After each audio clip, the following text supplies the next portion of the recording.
Welcome to Sidey Boys Up, episode 10. Today we have Jasmine Jasudavicius with us. To start it off, I wanted to read you a quote from your last post-fight.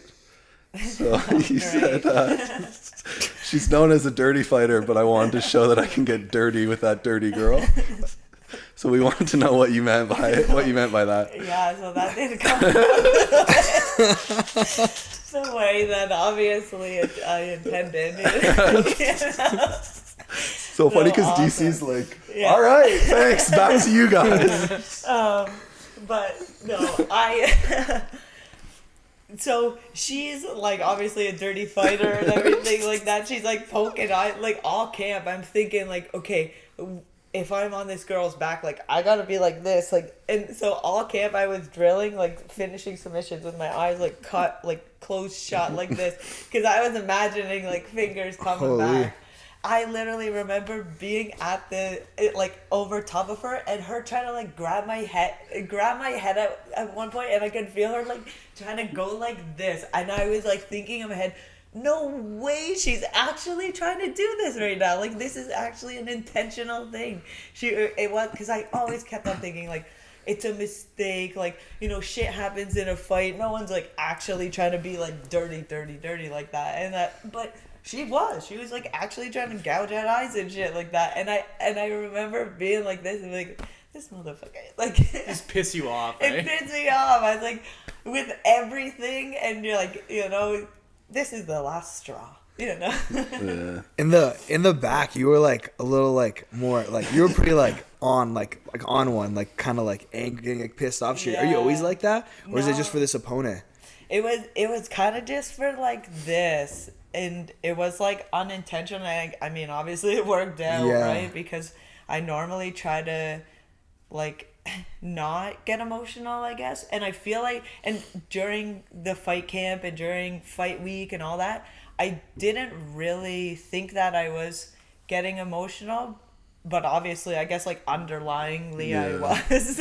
Or you were holding it in and then it came out. Yeah, like, because I remember everything with the weight cut thing was a nightmare, and it really did like piss me off, because like, You gotta remember, this is the day before we're weighing in. This is like noon. So, like, we're weighing in at 9 a.m. and at noon, I'm sitting there in the hotel room and I see the call and it's a Mick Maynard, and right away I'm like, fuck. Like, my heart sank, because going into this fight, I kind of had an idea she might pull out. She's missed weight. She's done that. Like, there was a lot of like up in the air. I expected adversity to come with fighting this broad, but it was just like, fuck, okay, what is this? And then so I pick up the phone and I was like, hello, and he's like, hey, it's Mick, and yeah, I can hear in your voice you're obviously like concerned. I'm just like, yeah, what's going on? And he's like, so obviously Priscilla's has an issue with making weight, and then he just kind of started talking, and I kind of like I just put it on speaker because my coaches were in the room so they could just like listen, and I was like kind of listening, and like Jelly's like, there's one tear that kind of like came down like this, and then he started talking about like weight and everything like that, and then it started clicking like, oh, okay, the fight's not off, it's just a weight thing. Oh, okay. And then I started listening and everything. So I'm just like, okay, I'm just going to get my coaches to call you and, let you know what's up. And then, like, so I just hung up the phone, and they were already about to go to lunch anyways. So I'm like, you guys go to lunch, talk to Mick, find out what weight it is. I'm just going to, like, pretend this stuff isn't going on right now. Because I'm like, what do I do? Do I start drinking? Do I eat? I have already not been drinking and not ate for quite a while, so I'm, you know, ready to figure out what's up. So then it was like all afternoon, back and forth. First it was supposed to be 130 catch weight, and then it's like, okay, awesome, 130, no problem, I'm pretty much there, like, or I think I was 130 at the time. I'm like, no problem. And then it was like an hour, so everything was good. And then it's like an hour later they call, okay, 130 is not gonna happen. Let's do 132.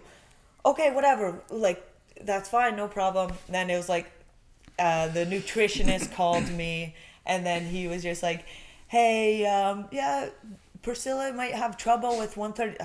I'm just like, okay, get the fuck. I don't give a fuck, guys. Like, do whatever you have to do. Stop calling me. Figure it out. I don't know. Whatever. Figure it out. And then it was like not until 8 o'clock at night that Chris comes up to the room, and he was just like, okay, so we're just going to do a catch weight at 135, and or we're just going to go up a weight class to 135. They're going to send you a new contract, and everything will be fine. We're just worried if we say 132, then the commission, and then she misses, then the commission will say, oh no, this fight's off regardless, because you don't want to mess around with the Ontario Commission. They won't be lenient for anything. So we're like, we'll go up a weight class, whatever. And so it was like, at 8 o'clock at night, I'm freaking sitting with the nutritionist, and he's giving me these meals to try to put some weight on, you know what I mean? Because I had just been trying to get to 125 pounds, 20 minutes ago before I received this freaking phone call. Had you started your water cut at that point? Yeah, it was 8, like the next day at 9 a.m. I got the first call at noon. We didn't decide on the weight until 8 p.m. Yeah. Of the night before weigh-ins. Of the night before weigh-ins. So at that point, I had already cut out, like I had been cutting weight. I had already cut out the water. I had obviously no food and all that kind of stuff. Like just like I was going to 125. And then now I'm just trying to put in carbs. Like I'm like hardly even drinking too much because I got to put in the carbs to try to get the size to get some weight. You know what I mean? Like try to start the recovery process quicker, and then I'll put the water in. You know what I mean? Like how I'll kind of manipulate. Yeah, so was that way. confusing like that? Like trying to figure out like, okay, I have to be like 10 pounds heavier now, or like was that confusing? It was like I just trusted the nutritionist, like Charles. He's the man, right? He knows all the science. He's like the smartest guy I know with that kind of shit. So I trusted him to tell me what to eat and drink and what to do. In regards to that, I knew I was fighting. I didn't give a fuck what weight she came. She could be 170 pounds. Like, okay, whatever. I've trained with, you know what I mean? I can hold my own with whatever size the broad is. I train with the dudes usually. So it wasn't like a weight thing. And at home too. If it was another country or another place, and then the coach is like, okay, we're already going up a weight class, blah, blah, blah. Like, I could see the coaches saying, we're not taking this fight, and then I'll respect what they say because they obviously know more than I do. So whatever they say is always, goes. But, it was Toronto. I had already put in the camp. I had waited, like, I was ready to go. So there was no way I wasn't fighting. Did they give you a reason why because she took it on like 6 weeks, 7 weeks? Like she had the time. Like 10 weeks. So then what was her reason that was given? As why reason. I even saw her in the hotel room, and I'm just like, I saw her, I'm like, what's going on? Come on, like, what weight do you want to do? I'll pray for your health. Let's just fucking get on the scale. I told her I would pray for her health. Like, and I actually did. That's the worst part about it. English? Like, I'm just like, yeah. Does she speak English? No, a guy was like kind of translate because I just happened to see her when I was like walking around the hotel in a fury, like just trying to get like my like emotions kind of like out of me in a physical way. You just happened to run into the girl, and I just happened to see. I saw her, and as I was going down the escalator. And I was like, you know what? No, let me go fucking talk to her. I go up the escalator. I'm like fucking walking up. I see her like, hey, and she didn't speak any English, so it was like hard. But luckily there was a guy there. But the conversation wasn't great. I'm like, 125, 130. Which one? What are you sick? What? She's like, oh my. And I'm just like, I don't know. I'll pray for your health. What number? What? Like, what are we doing it at? Yeah. God damn. But like honestly, like with all that shit that happened, like going out there then having a performance like that must have felt pretty crazy. What was the strike differential? It was like 128 to 23 or something like that. 326 to 26. Sorry, yeah, like we were watching that in the back. Yeah. Like we were watching that in the back, and Lyndon's like, don't even finish her, just keep beating her up, drag it to the third round. Like like legit. That was insane. In the first, I like had her, and they're like, the coach was like, go for the finish. And I thought about it, and then I'm like, nah, fuck this girl, man. She's taking a couple more. She's coming into the second with me. I'm like, I'm drowned in this bitch. And she pissed me off. But in the second, when I tried to finish her, I really did actually try. And like, then after, I was just like, okay, I guess she has to get softened up more. What the fuck? You had a And nice then- darts attempt that I thought, like, when we saw it, like, I'm like, it's over. Yeah. I thought she was ready to give up too, but you know, it took a couple more, but then you eventually got it. Chris said that I was doing something wrong with it. He's worked on me now with it, so Okay. you know, in the He's future got I'll that be able darts to hit it, down, but now right? I got Yeah. it. But yeah, literally, there was a point in the fight that I was like hitting her, and I was thinking like, just turn your back, give me your neck, like get you out, know, just do something to end this. Like, this is enough for both of us, you know? But she was doing just enough. Even when she came out in the third, she came out hot. She came out. I thought she was going to be done because the way she got up at the end of the second after taking that beating and then getting up, she looked like she was ready to scrap still. There literally was no quitting her. Yeah. Like, they call her the zombie girl for a reason. Probably. I didn't even know that was a nickname. Goddamn. That was her nickname? Yeah, the zombie girl. Goddamn. Yeah. What'd you do after? Did you party or what? Like, how's the rest of your night? I was so exhausted. I couldn't believe how okay, so it was so weird. As soon as I walked out of the octagon, I think I got sick. Like, I think my body was like holding it off. And then, because as soon as I walked out, I just started coughing. Oh, it was shit. the weirdest thing ever. And I was just like, what the fuck? Like, as I was literally walking out, I was like handshaking and I started coughing. I'm like, Oh, fuck. Spreading COVID. it was so, I actually could like feel myself getting sick as I was walking in the one interview. My voice is all like raspy and stuff. And I was exhausted for the week after. I was exhausted and I was sick. Wow. I think it was like my body was like waiting to be sick almost. And then finally it was like, then my body's like, oh, okay. Crazy. Like, Yeah. it was wild.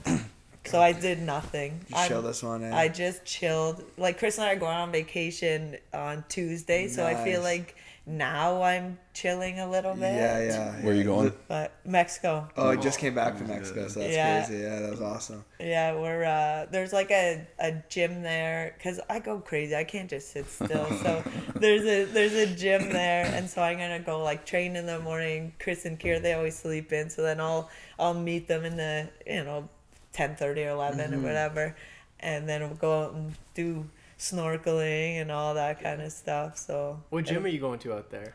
it's just like this small gym. I was thinking about like actually going to like checking out the whole Mexican UFC side of everything there, but I'm like, I'm trying to chill. And so I just was going to a spot that I know has like a solid trainer there. Like, Jelly knows the guy. It's not a big gym. It's like on the beach. It's literally on the beach. So it's kind of like it really is a vacation. I'm just an idiot, so I just train on vacation. So. Getting you out of your routine, eh? Yeah, exactly. I haven't been out of the routine, and that's the vacation of it. Well, honestly, even like taking 7 days off and like going and doing a different routine, like you like miss this shit when you come back. Like, I actually was like, oh fuck, I'm actually recharged. But same thing, I was like, for the first 5 days, I was like running, lifting, doing shit every morning. Yeah, it's like you have to almost transition out of routine. You have to routine your way out. Fuck. I Love know. those routines. I did that too. It was like I was still going to training and stuff, and then I'm like, I know I have to rest. Yeah. And yeah. I was tired kind of, but I kind of wasn't either. I was still kind of like wired a little bit. Mm-hmm.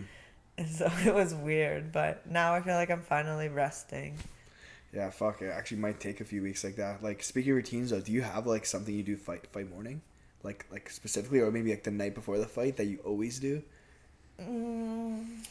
I mean, I like kind of have things, but nothing's like like if I like missed it, it's not like it's like one of those Superstition, you things. mean? It's not it's not Yeah. like I have to do it. Yeah. Like things I like to do is like get a meal with the coaches on after weigh-ins, and you know we would normally do dinner, but Pow Pow was fighting on the Friday night, the Unified beforehand. So it's like we did lunch. So and it was like just as nice, if not nicer. You know what I mean? And so I like doing like things like that. I like on fight week. I like cooking my own food. Yeah, I saw that coming in your kitchen. That was crazy. Yeah. Would you have that one day? It was like lamb chops. I had or lamb something? chops. Yeah, it was sick because I could bring all my own food. It was being in Toronto. Yeah. Normally you fly, you can't bring all this stuff, Yeah. but all the food that I'm eating in camp and what I'm nourishing my body with, what my body is used to, is exactly what I'm eating after I weigh in. I mean, I didn't have to really cut weight, but it was like it's like the same thing, and so I think that you know I'm not stressing my body so much, and so if I'm able to do that, which I was this time around, so you're making your own, and you have a nutritionist. Like he's not making the food for you. well, the nutritionist like with the UFC. Oh, okay. So they just give you like it's like pre-portioned things, and so it's like they're feeding a whole bunch of fighters. Yeah. So it's generic and it's good. Like I normally will eat it. Yeah. But I do get it. I always just get an air fryer. This time I brought one. She taught me this trick. I But brought this my air is fryer. This is the Like, to hack. the hotel Okay, wait, The fight like if you trick, fight in like, Vegas, you buy one there, I buy and then you one just leave it there. and then I just leave it. I just leave it in the That's hotel room. amazing. Or one time it was like they had no cheap ones. And like so, I'm not freaking leaving $100 air fryer in a room. So I got one and then returned it after. That's a good idea. Yeah. But That is, like, this actually doesn't work. yeah. Do you want to know it now? I'll take my refund. Yeah, it's like I'm not dropping $100 US. You know what I'm saying? Yeah. And so, I feel like that's the way to go because then the meals taste, and I'll bring a little like spice kit thing. So then you can't use salt and pepper, so you enhance the flavor with other spices, and I love cooking, so it gives me a chance to like prepare a little bit. Probably takes your mind off things too, right? Exactly. Yeah. Like other than fighting, I cook. Those are the only really two things I do in my life, and so it gives on fight week. It's nice to have that peace, I guess. Yeah. What's your favorite dish to cook? That's the thing. I don't have a favorite It's not limited, thing right? to creative. She can make I anything just you want. like cooking. Like, you have a fridge, and I open it up, and I just see like what you have in your fridge and in your cupboards, and like that show Chopped. Remember that show? Oh yeah. Like I just like imagine it's like that, and I enjoy like doing shit like that. She's a real That's artist. real cooking. That's a That's real real cook. cooking. Yeah, though, yeah. but you That's gotta a- have spices though. Like I feel like I would have a little briefcase. I would have like spices and like a good knife, and like what I normally bring when I like travel is like spices. Usually I'll buy a knife and then I'll just leave it there. Or this time you gotta have a good knife, man. It sucks to chop up vegetables and stuff like that without a good knife. But I got all the hacks for eating healthy on the road now. Yeah, you were even eating like quality meat, right? Like you got that spa you go to. Like where's that spa? Yeah, so it's like kind of a sponsor. He gives me meat at cost. So pretty like it's so sick because it's like grass fed, no hormones, all that, and it's called Norcini and it's in Niagara Falls. It's like he'll get the animal brought in and then they process it there and they do everything. So in like my off time when I'm not in training camp, then I'll go there sometimes when they're like processing the meat or they're doing all their butcher things, and I like learn to be a butcher for the day. Sure. And it's cool. like it's so much fun because you get to learn a different skill, and it's not like I have to be in the job forever. I just ask questions and they're super like, it's two dudes that are just butchers, so they just shoot the shit, and then I just go in there and help out, learn some stuff, and then I'll go to practice because I start like super early in the morning. So I'll do it from like 6 a.m. till 10, and then I'll go to practice, and then usually I'll be tired that day. But I only do it, maybe once every couple months. So I'll go to like, I know a guy who's he has like bakeries and he does like pastries and all these fancy cheesecakes and stuff. So I'll go and I'll work with him in the morning and I'll learn how to do that and shit like that. So you think that's like something you would do after fighting and stuff? Like, I don't know. I just like like how this thing here, how they have the whole like processing system downstairs and all that. I asked him like, when do you guys doing this? I want to come watch. Like, I want to come try out all this thing, and then we'll see what comes out. For sure. After fighting, I got into fighting because I jumped on an opportunity of a door opening up, and well, that's what I imagine I'll continue doing when I'm done fighting. Flowing, Ride the wave. Yeah, something will come, Yeah. So do you usually go on the to see the fans after you fight? I don't know if you remember actually in Vancouver. Did you see me and Serhiy up? Yeah. And then we were right by when Mikey walked out when the thing fell on him. We were right like hanging off the we were on the other side. Like it could have been us who fell on Mike. Like, and then you were like at the bottom like smoking weed with fans or some shit. It was hilarious, yeah. No, it was I always like to go see the fans. It's fun. After the fight, it's like everyone's just jacked up to see you. They're like, no way, blah, blah. And it's like hype as hell. So, and my family was all there, but they were like all up in the rafters, because the tickets were so expensive. Is this Vancouver or Toronto? This was Toronto. Okay. Yeah. So in Toronto, everyone's up on the very top. So then we all go up, and then it was nice. I feel like all the true fans, they're up at the top anyways. So as soon as I get up there, I'm like talking. I was trying to go to see my family, but then people saw me like, oh hey, oh my god, we saw your fight, and then like all these people come, they want to take pictures. I felt like the biggest superstar in the world, you know what I mean? Just get the ego fill. It's like exactly that's all it was for like. Everyone's probably handing you beers, handing you joints. They're like, take it. Yeah, like this is the best party ever. Yeah, for real. And then Chris was telling me that you had a funny moment with Dana after. Yeah, so after the fight, I was like going to do the media and stuff, and some guy comes up. He's got like a big hoodie on. This little Jack guy is like, like exactly how you imagine it.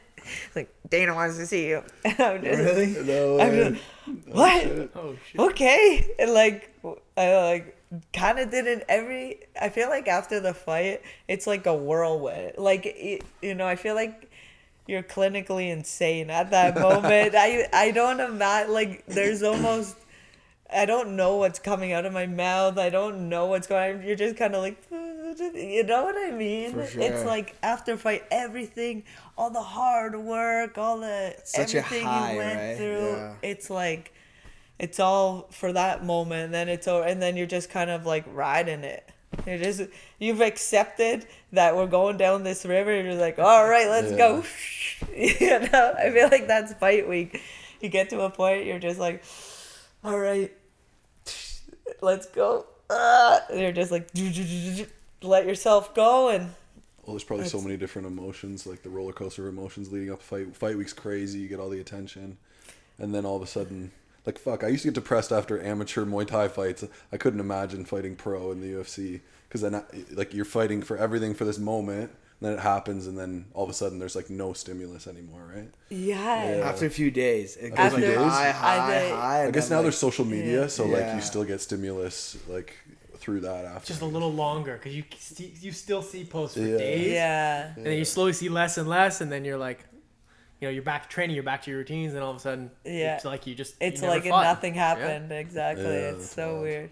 My favorite thing is like the morning after a fight when you just like wake up and you can always feel that you were in a fight. Even if you don't get hit. But it's just like that, like, like that first breath. It's like pure euphoria. You're just not thinking about the fight now, right? It's like, holy fuck, I stress just is thought about that literally- fight all the time. Yeah. And I can wake up and I don't have to think about it. Yeah. I gotta think about where I'm gonna get my coffee and my food. for the morning. Literally. Yeah. It's like what? Yeah. Nothing can bother you. It's like For real. unbelievable. The morning after the fight. It's like after the fight, it's sick, but I feel like you're almost not even in your body yet. And then it's like not until the next morning you're just like, oh, that happened. You know what I mean? Like then you almost get back into it. So I listened to your post fight yesterday, and then you were talking about how like almost changing and like so you're gonna cause violence to someone else, right? Yeah. Like, how quickly do you think you shift back to like the everyday personality? I think it shifts back right away. I think that it's like an unnatural state to be in. Yeah. And it's like as soon as you can shift back, then you will. And it's like as soon as I know that I think it's probably that morning after where it's like you get that final like kind of thing, and then it's like, oh, okay, I'm back. But I don't know, there's still the residual like you know, you Violence. still have to do interviews and you still have to do that, but like the next day after I woke up after that fight, I felt guilty for that girl. Like I've been on the other end of, not obviously to that extent, but I've had a loss and I've had my face fucked up and shit like that. And so I'm empathetic what she went through and what she feels like, and she can't breathe and she can't enjoy food because she can't breathe out of her nose. Like I feel bad for her, but I understand that's like the nature of the sport. But yeah, I forget where I was going with I that. think that's what fickle fans like don't understand about the sport. Like when you talk shit Seriously. about these fucking fighters, it's like this is the worst. No. Like the pain after is insane. Dude, Like, you're it's really putting your health on the line, right? And then Yeah. you have some idiot on the keyboard being like, "Work on your jab more." I know. Work on your cardio. Yeah. The fuck out of here. Yeah. Yeah, I know, man. It's funny. But, you know, once you fail martial arts, everything in life gets turned down. So For real. you're stuck. You're stuck once you found it. Yeah, for real. Gift and a curse in a way. Yeah, I honestly. can't keep my attention span on like anything else, man. It's so hard at this Yeah. point in my life. I'm like, fuck, fighting. Like, Yeah. it's it. You all live for that. It's like for that one moment. Yeah. It's like you'll train 8, 10, 12 weeks. And even when you're not training, after camp, you're thinking about it. You're thinking about Exactly. training. You're thinking about your fight. You know, it's Not wild, just for 15 minutes, you know. Yeah. Sometimes or less. less. Sometimes- Or yeah. less. Yeah. Hopefully less. Yeah. unless you want to beat I'm your li- ass like. Yeah. Yeah, exactly. It's like, no, let's not finish it yet. Let's keep riding this wave. So what do you think's next? You're in the top 15 again now, I'm assuming, no? I think I'm 14 now. I'm not sure. I messaged Mick 2 weeks ago or 3 weeks ago and told him that I want to fight May or June, or if he's booking later than that, then That's keep me around posted. when he wants to fight, so it'd be cool if you guys got on the same one. Yeah, Yeah. but I'm gonna message Mick again today or tomorrow, and give him like some names and just say, hey, please. Pretty clean. Like, you know, I know that's not really, you can't really do that, but I feel like with if I mix enough social media, I got like Goisman helping me like doing call outs and everything. If I build enough traction there and I'm on the matchmaker, you know what I mean? Two sides, I think I'll be able to get, you know, a good match and a good, you know, on a hype card. And I don't want to fight at the Apex, you know what I'm saying? I want to fight on those big cards. Yeah, so. for sure. Gotta shoot your shot, right? Anyways, Exactly. yeah. I'm old. Like, I'm not young like you. You can fucking stretch out this career. I'm fucking old. I only want to be here for a bit, and I'm trying to get to the top as quick as Yeah, possible for real. and get my money and get the fuck out of here. You know what I mean? I'm 35 next week. So, Sure. So you're dude, yeah. You so started in the she was sport young. super late, eh? I started when I was 26. Like I was like, Wow. oh, martial arts is cool. I'm gonna do this now. Fuck, I still remember you like Parabellum days and you were wrestling and stuff. I think, but like you were just starting. I didn't know. Yeah, that shit was crazy. Yeah, it progressed so fast. Yeah. What were you doing before? So I was kind of all over the place. Like I worked at a youth homeless shelter for a while. I was doing. I lived out in BC at right before fighting. I was living out in BC. Well, funny story. I was working at BMW in St. Catharines. Yeah. And I hated that job so much. Oh my God, it was like the worst. I had to like dress nice, hair done, makeup, nail, like, the whole kit and caboodle, heel. It wasn't like the boss didn't have like a memo saying you have to wear heels, but it was one of those like your hair, nails, and heels are pretty much mandatory for women, like in BMW. Like, you know, they set a standard, and it makes sense because that's their product and everything. I get it. Fuck, I would be doing the same thing.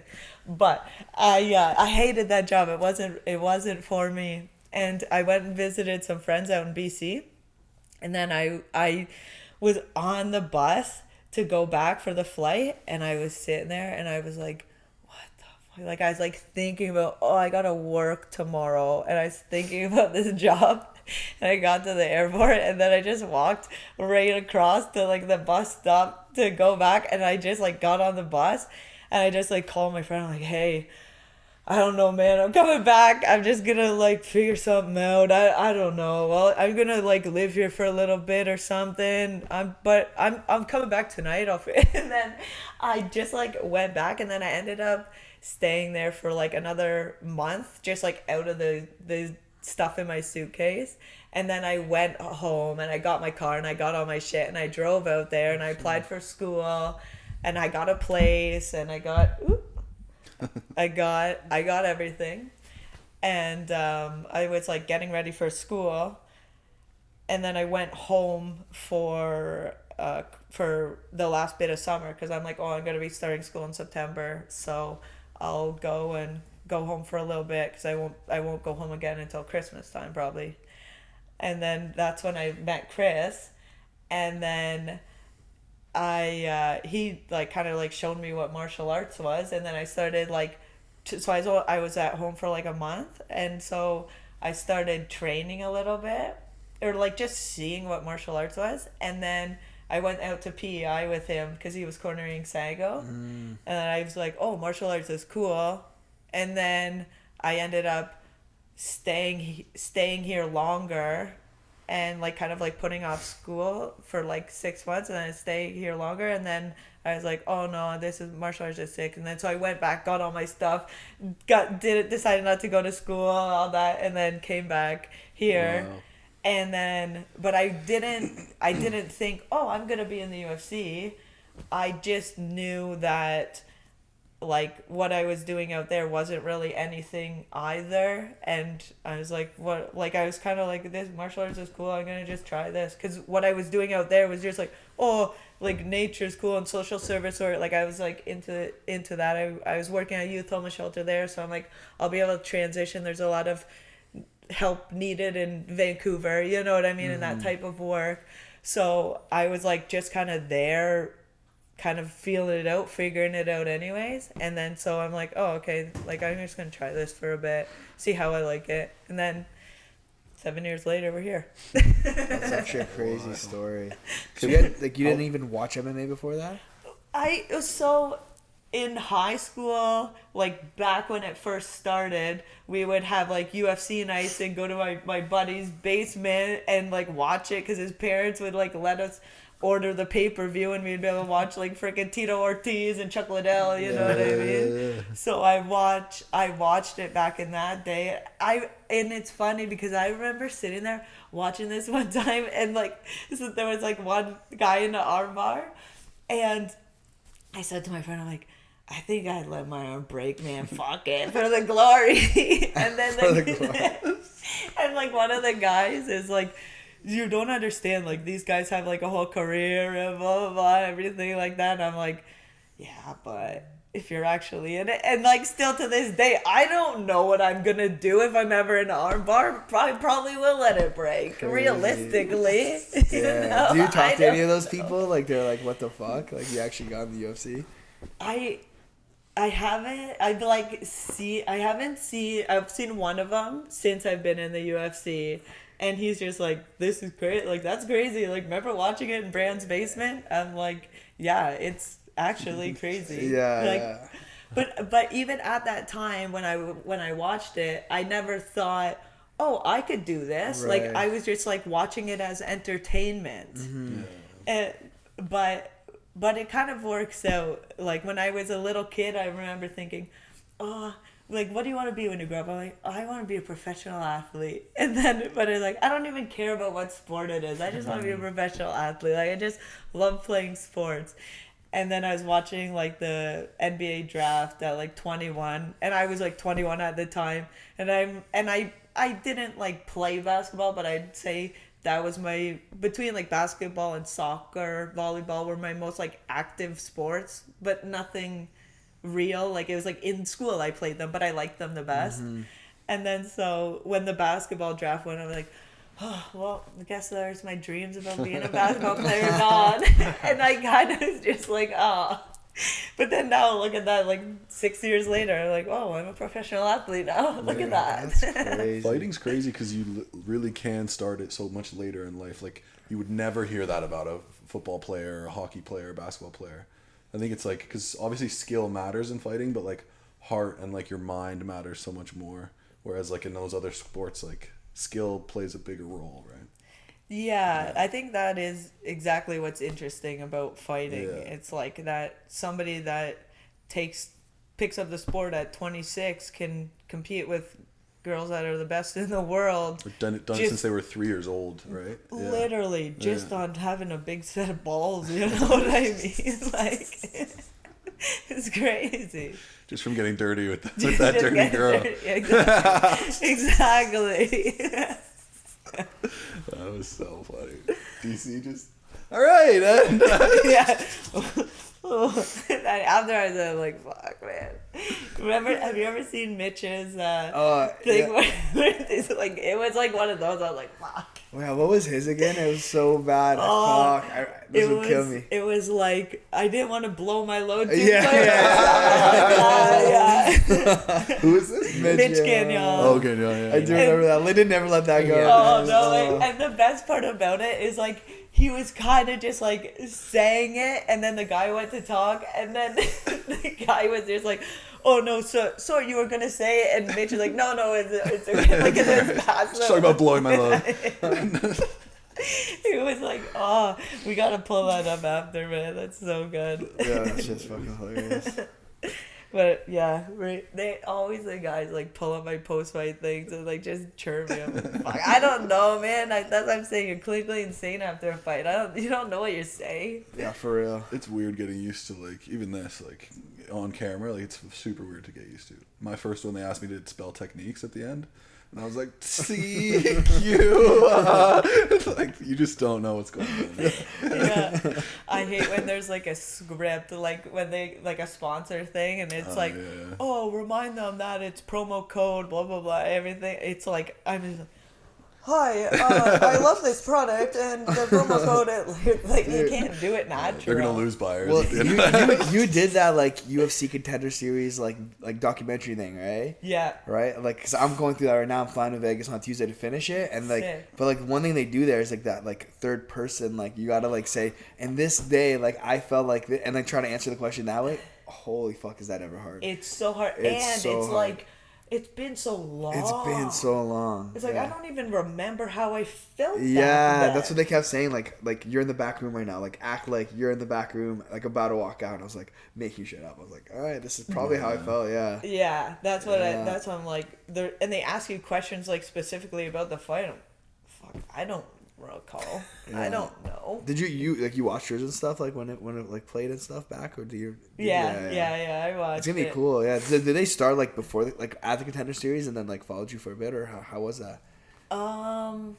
Like, do they follow you through any fights? Do you remember? Like, Contender Series plus fights or just Contender Series? No, they just did, like, the first one. That was it. And then it was just, like, it showed up leading up to the first fight. And then it was, like, kind of, like, that's what they played as your highlight stuff. Oh, interesting. For the fight. And then they'll use the clips. Like, I'll see stuff that I've done before with like that, and then they'll use those kind of clips and videos and stuff like that when you like talk about stuff. Oh, cool. Now, so it's like they've got a whole system. Like they probably have a file on you. It's like everything you've ever said is like here, and then anytime they need to grab something, you know, the mastermind, like this guy that knows how to. Oh, I got this. They know how to fucking splash. Did they make an episode like for you specifically? Yeah, they do it on YouTube. It's they put it on YouTube. I was gonna ask where they put it. Yeah. Okay. Yeah, it's like Behind the Contender or something like that, or yeah. Honestly, they haven't even given me any information about it. It's cool because they know it would leak, so they Have they released any ones of fighters that have done it previously yet, or is it kind of like a whole series where they're gonna? No, yours is on. No, mine's on there. The whole thing is on there now. It's like I think it's Road to Contenders or something like that. And then they'll get you to like talk about everything that went on before Contender Series. And then you'll pretend that it's there, and then they'll have a whole bunch of video and content of you leading up to this last fight, like the Toronto fight.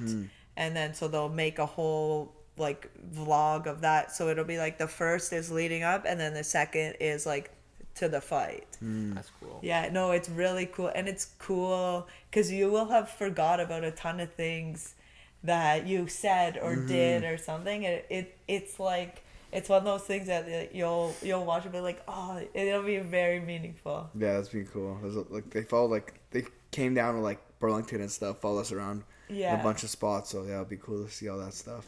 Yeah, all like the old times, and then it makes you reminisce too, and then you're like, oh shit, like remember that, like. You can look back at that in like 20 years. Like it'll be super cool to watch. Yeah, that's what I always think about. Like, you know, when you got some little kids and then they're acting, you say, "Hey, look what your old pa can do."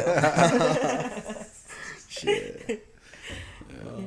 You can lie to them. Just I had like 15 title defenses. Yeah, dude, just use some AI. Yeah, true. By then, yeah, yours will be wild because it's like the rematch and everything. Like, it's a lot different than. Well, like I just like because like I'm gonna go there on Tuesday, right? And then like they're gonna be like, "So what'd you think about the fight?" And I'm just gonna be like, "Well, are you gonna whip out that fucking thing?" Yeah, I will.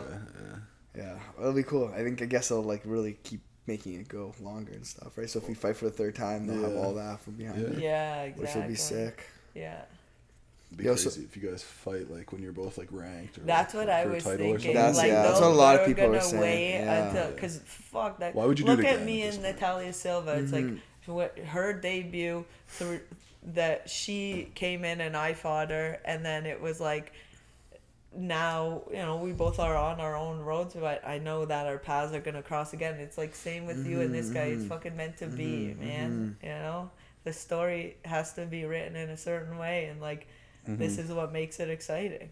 Well, like the story of him getting in the youth, that's insane. Like who else gets another shot 5 weeks later? Literally. And he actually wins. Like good on the guy for winning that, but yeah, it's a sick story. Yeah, it is, man. It's not even done yet either. And it's not just getting started. That's what I'm saying. It's like it's so sweet, like seeing the evolution of the story. Like I feel like we're just in the middle of the book. You know? For real. Yeah. Yo, speaking of books, like you're a reader now, because I saw you and Chris had like books right by your like hotel like beds there. Eh? You reading anything like good right now, or like any of your favorite like books, maybe for like sports performance or shit like that, or do you just kind of read whatever? So I'm an idiot. I do picture books. Just end it. So actually, I saw that comic book. Yeah. No, I have like a bunch of books, but I'll only read. I'll read like a couple pages. A couple pages that I put a bookmark in, and then I'll leave it for like a week, and then I'll read a couple pages. So I'm like currently reading about 5 or 6 books right now. Yeah. Talk about attention I thought you were gonna go span, more eh? than that. Yeah, So, I've got like 70 books. But do on you just myself. pick it up on, like, when you're feeling it? Like, you know what I mean? Because, like, that's, Yeah. like, I hear a lot of people saying that's what you should be reading. Like, if something's boring, just don't read it. Like, there's no point of finishing it if you're not attaining anything, right? Literally, and I have like a bunch of different books on a bunch of different things, and whatever I feel like reading is what I read. So it's like, so right now, I'm actually reading about like native spirituality Oh, and all that crazy. kind of That's stuff, because cool. the whole thing with like Ashley, and so we Yeah. had her funeral, and it was on the reserve, and like just seeing how they do it and how they look at death, life and death, and all that kind of stuff, makes way more sense. Wow, really? Like, I'm like, this is I would way rather have this mindset. It's like, you know, your time on earth is just a small amount of time, and you're just here to learn some lessons and to receive knowledge and to give knowledge. And, you know, she was here and she served her purpose, and now she becomes an elder, and now she's able to serve that, the purpose, the lessons that she taught everyone here is now how she is able to like serve her purpose, you know, not now. And it you know, made the grieving process so much easier, and we actually physically buried her ourselves, which was challenging at the time, but afterwards, like the relief that I felt in comparison to some of the people that didn't go to the funeral were like night and day difference. So yeah, you know, I went to there was like the visitation the day before, and then the funeral the day after, and so I had a whole bunch of her things and her belts and her moncon and everything, so I was bringing them up to her family, and so the first one was like a lot more intimate and was like mainly her family. There was obviously, she had a huge support system, like the community is wild there, like on the reserve there, they're very close knit, obviously, so there was a ton of people there, but it was still an intimate setting in comparison to the funeral the next day. You know what I mean? But like her uncle spoke, and he, you know, I feel like he really like almost talked the family through the tragedy, and what almost like he almost felt like a MC of a funeral, or like an MC of a funeral. Like he kind of like guided the whole thing along, and then he would call up the sister to come speak, and then it was like he would kind of like add on to what she said, because sometimes she wasn't able to like speak what she meant, but he understood the gist, and so he was able to kind of like explain to anyone who did it, you know, and I feel like it really it like helped the whole family get through the whole process. You know, she was young, it was a, you know, crazy situation and all that kind of shit, so I felt going into the second day, I felt way less heavy than like Chris was coming in the second day. I stayed at Clayton's parents, and he came in the second day, and it was like I could almost see it on him how draining it was and how everything. I'm like, guys, trust me. T-Shay was there. I'm like, guys, trust me. After this, you guys will feel better. Like after yesterday, I felt better. Like, just listen to what they're saying, and you know, trust the process. You know how we have to do in martial arts. Yeah. And so because of that, you know, I learned a little bit more about the spiritual side of things. So then I'm like, oh, if they have that type of outlook on death, like the most tragic thing, then fuck, they probably have some pretty cool outlooks on everything else. Right. And you know, Ashley gave me a book before, and it was like kind of about native spirituality. And so I've been kind of like glancing at it, reading a couple pages, put it down for a little bit, read a couple of pages. But yeah, that's I'd say the one I'm on most right now. Cool. That's really cool. Yeah. Super tragic what happened, honestly. It's just I remember watching her wild. fighting Glory, and she was in the Muay Thai community quite a bit back in the day. I think she started with mass Thai boxing back in the day.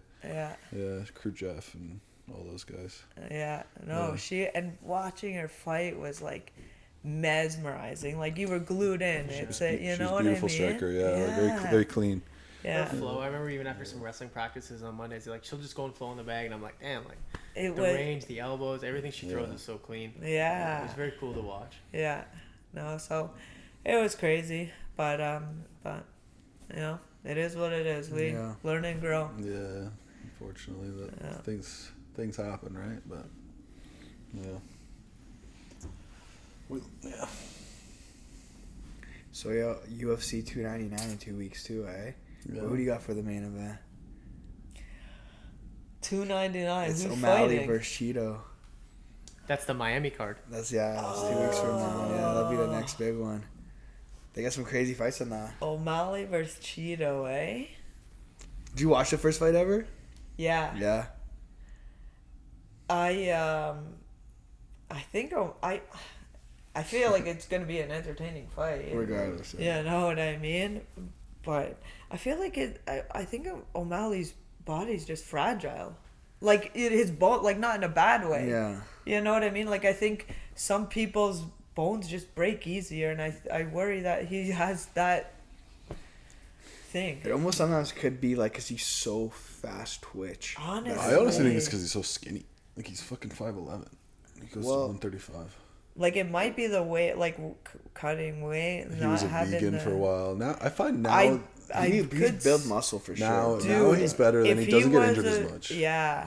If he's not a vegan anymore, I actually think that you know, maybe you can do the vegan diet, but I think structurally your body's not as like strong. Like it's like doesn't have that hardness to it. See it on Ian Gary, man. I was just about to say that Ian Gary, when he was walking in, all of us texted each other at like the same time, being like, he looks soft.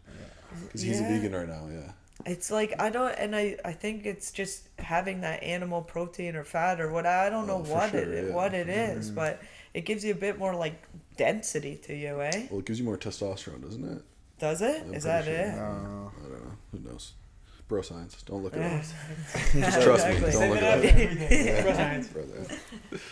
That's why, dude. If bro science, if you believe it, it's true. Yo, placebo effects. That's shit's real. Enough confidence in it. That's how Bobby lives his whole life. I've gone this far from knowing nothing but believing in it. I 100%. I agree 100% because there's some things that people have told me are factually wrong, but I choose not to believe them because I would rather believe it my way because it works for me. Why do I have to believe your way? If I believe it works, then it does work. It's the Tony Ferguson mindset. That's what I. You cannot lose. If you don't accept the loss. It just cuts to 0-7 in last 7 fights. He's like, the way I see it, 7-0. I read it backwards. Yeah. He's got to look at it from the other way around.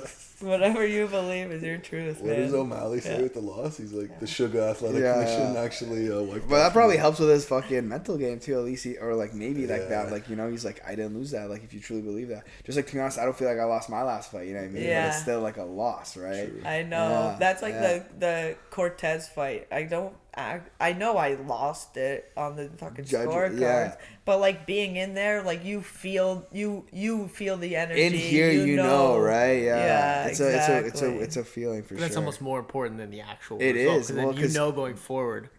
Yeah. Yeah. Even if you win a decision and you're like, fuck, like that one, like you know, right? Like, exactly. There was a fight on the card last night for the Mexicans where the guy obviously thought he lost, and like they declared him the winner, and he was like shocked. You know, you think he'd be happy, but he knew that he had lost. Yeah. And it was like, wow, like it doesn't matter if you get the win. You know, if you don't feel like you won, what do you really? Because you know, in this sport, you train so hard, you care more about performance than you do about anything. But yeah, that Cheeto O'Malley fight is gonna be interesting though, because Cheeto is like never been dropped, right? Never been dropped, super durable. Cheeto's never been dropped? Yeah, he might have never been dropped. He's never been dropped, man. Yeah. No. Because even like Corey Sandhagen dominated him, but it wasn't like. But it never dropped him. Never heard him really. Crazy. Some people they can't. They don't. I don't think so. There's some people that don't have an off switch. I think they don't until they're like 30, like older, and then it gets hit, and then you can hit it like. Yeah, honestly. Yeah. Once it gets touched once. It was like I Frankie wonder Edgar. what that is, eh? We're only gonna know. Do you think in, it's an like, endurance years. thing? Like some guys, like the Diaz's and stuff, they're just because Cheeto's the same, man. He runs like crazy miles, man. So Like, I think that there are people that say, because that's what it seems like. Everyone who recovery, has a right? gas tank has a chin too. yeah, Holloway. You look at Holloway too, right? Yeah. But I don't know. Like I've never heard of any science behind it or anything And then like they that. say subconsciously your brain knows like, oh, this pain will end if I just shut off for a second. But I don't know. That's sounds again. like bro I'm going with bro science. science again. Actually, I heard Joe Rogan say it once. I'm about that. Yeah. Hey, that makes the most sense. You're gonna end up like the guy in the UFC, the Ultimate Fighter, where it's like, I can't get knocked out. Hit me. It's a Yeah. full. That's the funniest. I didn't fucking go out. I didn't go out at all. It just cuts to the video. of him Yeah, just- yeah. He's literally snoring. Yeah, he was like hook cold for like 15 seconds. But if you don't believe it, It didn't happen. Exactly. It's a foolproof plan. all right. So we gotta get some predictions on that card then. So who you're rocking with? You're rocking with Cheeto? No. No, you I don't know. The thing is, I like both of them. I generally just pick who I like better. Who I think I would like to be a friend, like be my friend. Smoke weed with. Essentially. So So which one of those? I Yeah, have a they hard seem time. like both That's good actually I a know really that's hard why question. I have a Yeah. really hard time choosing between the two. Yeah, You know what I'm saying? They both seem really cool. yeah. I Okay. feel like they'd even be buddies if they didn't have to fight each other. You know what I mean? Honestly. Yeah. Yeah, they probably would. But okay, I gotta go with O'Malley just because we're here.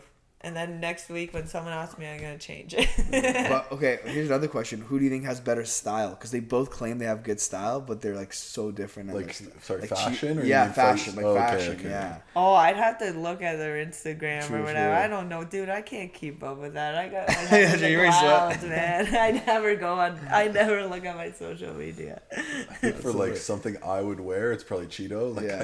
I would never Yeah, wear it on my that outfit. I would assume the Yeah, same yeah, too. Yeah. Sir, it's like it's definitely O'Malley. No, Yeah. I think Cheeto. He likes the actually pink Cheeto hair. too. I He think likes Cheeto the pink too. hair. I think Cheeto too. No, but O'Malley just like always talks about it, like he's like his style sucks, and I'm like, no, it doesn't. Yeah. Just interesting people's perspectives on that shit. He's just talking shit. Who, me? I was talking to like Jacob Parga, who's like the Iridium guy, and he's like Cheeto could run like on the art side of like Balenciaga or something. Crazy, yeah. I'm like, okay, sure.